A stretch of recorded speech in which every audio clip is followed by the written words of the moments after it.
A gente sempre ouve aquele ditado, né? Todos os caminhos levam a Roma. Mas e se, do ponto de vista da fé e da história, na verdade nenhum caminho levasse? Pois é, nessa análise vamos mergulhar nos argumentos do livro Nenhum Caminho Leva a Roma, que faz uma análise bem crítica das bases históricas e bíblicas da Igreja Católica Romana. Toda a identidade da Igreja Católica Romana se baseia em uma afirmação central, poderosíssima, a de que ela foi fundada por Jesus Cristo sobre a pessoa do apóstolo Pedro. Só que a fonte que a gente está examinando hoje ousa questionar a própria rocha dessa fundação. Essa pergunta é bombástica, mas é exatamente o ponto central do livro que estamos usando de base aqui. E se toda essa estrutura histórica, essa reivindicação de ser a única igreja verdadeira, não for tão sólida quanto parece, será que essa base aguenta um exame mais detalhado?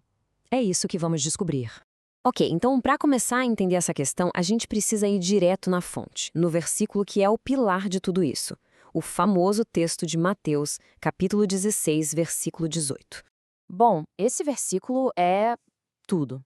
É o grande alicerce da doutrina da sucessão papal. A interpretação tradicional, claro, é que Cristo construiu sua igreja sobre o homem, Pedro. Mas o livro argumenta que quando a gente olha com mais atenção para o idioma original, o grego, a história fica um pouco diferente. E aqui está o pulo do gato. No grego, o nome que Jesus dá a Simão é Petros. Pensa numa pedra solta, um pedaço de rocha. Já a palavra que Jesus usa para a fundação da igreja é Petra. E Petra não é uma pedrinha, é a rocha maciça, a montanha, o leito rochoso. O livro defende que isso não é só um jogo de palavras, é uma distinção fundamental. Partindo dessa diferença, a obra defende o seguinte: a igreja não foi fundada sobre Pedro, o homem, que era, convenhamos, falível, mas sim sobre a rocha da revelação divina que ele acabou de confessar.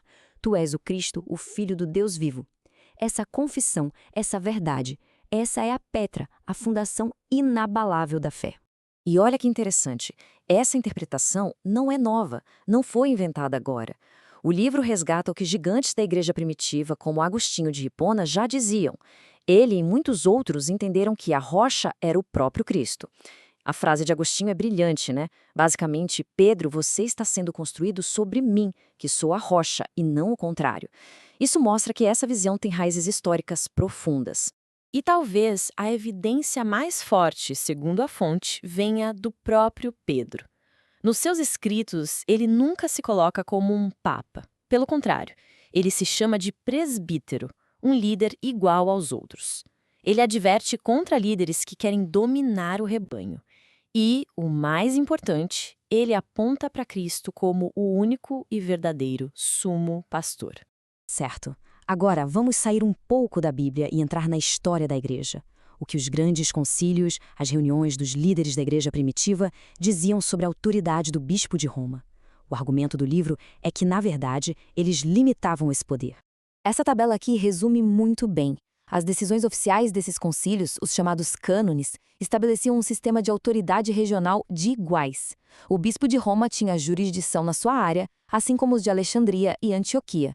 A ideia de um bispo com poder universal sobre todos os outros simplesmente não aparece nesses documentos cruciais. E aqui vem o que o livro aponta como um argumento decisivo. O Concílio de Calcedônia foi explícito, preto no branco. Os privilégios de Roma existiam porque ela era a cidade real, a capital do império. A base da sua honra era política, não por uma suposta sucessão vinda de Pedro. E, convenhamos, isso muda completamente a base da autoridade. Ok, outro pilar importante da reivindicação romana é a de uma tradição imutável, que nunca muda. Mas, será que é assim mesmo? A obra que estamos analisando destaca o que descreve como contradições gritantes em doutrinas essenciais ao longo do tempo. Por exemplo, por séculos, a posição oficial era essa aí, inflexível.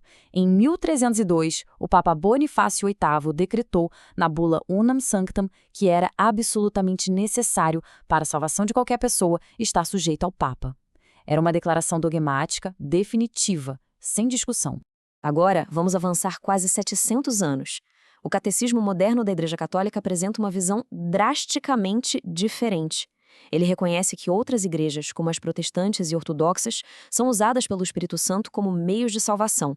A pergunta que o livro faz é: como algo que era absolutamente necessário pôde mudar tanto? Isso coloca em xeque a própria ideia de uma tradição infalível.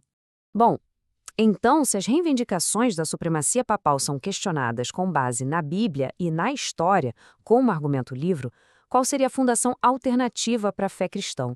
Onde a igreja deveria se ancorar? Então, vamos recapitular o caso que o livro apresenta. A rocha é a confissão sobre Cristo, não Pedro. Os pais da igreja não eram unânimes. Os concílios limitaram o poder de Roma por razões políticas e a doutrina mudou.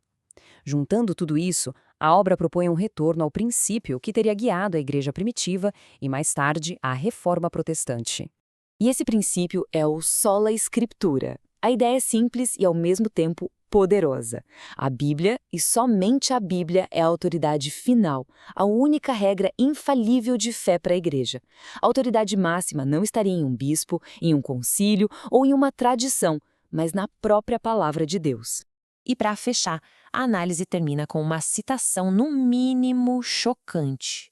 E ela vem de ninguém menos que um dos papas mais celebrados da história, Gregório Magno. Ele mesmo, um papa, rejeitou com veemência o título de Bispo Universal, dizendo que quem usasse esse título seria um precursor do Anticristo. Uma declaração fortíssima que, segundo o livro, nos deixa com uma enorme interrogação sobre toda a trajetória histórica do papado.